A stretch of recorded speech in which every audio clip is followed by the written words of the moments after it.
Hello बच्चों, आज हम पढ़ेंगे कैपिटल अल्फ़ाबेट। तो आप लोग मेरे साथ साथ बोलिएगा।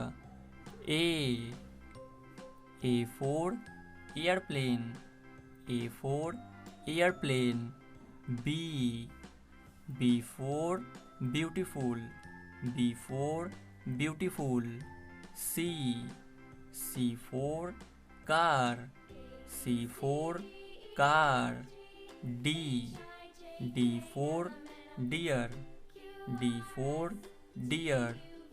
ई for eagle, E for eagle. F for fish, F for fish.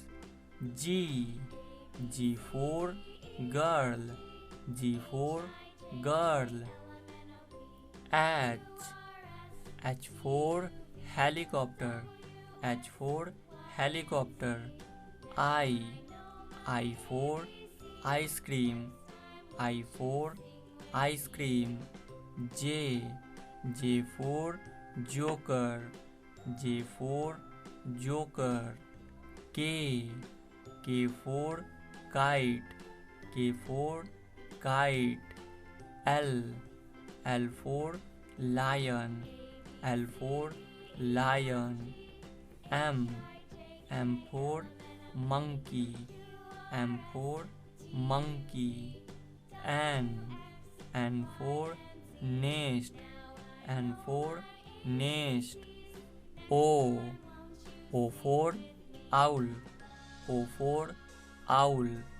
P for penguin, P for penguin. Q for queen, Q for queen.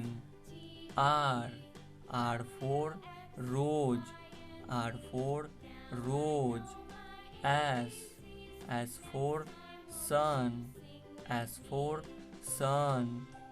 T for tiger, T for tiger. U for unicorn, U for unicorn. V for violin, V for violin. W for watermelon, W for watermelon. X for x-ray, X for x-ray. Y for yak, Y for yak. Z for zebra, Z for zebra. तो आइए बच्चों एक बार revision करते हैं। आप लोग मेरे साथ साथ बोलिएगा। A B C D E F G H I J K L M N O P Q R S T U V W X Y Z। तो मेरे प्यारे बच्चों, जल्दी से इस वीडियो को लाइक करके चैनल को सब्सक्राइब कर दें। मिलते हैं हम अगले वीडियो में, तब तक के लिए बाय।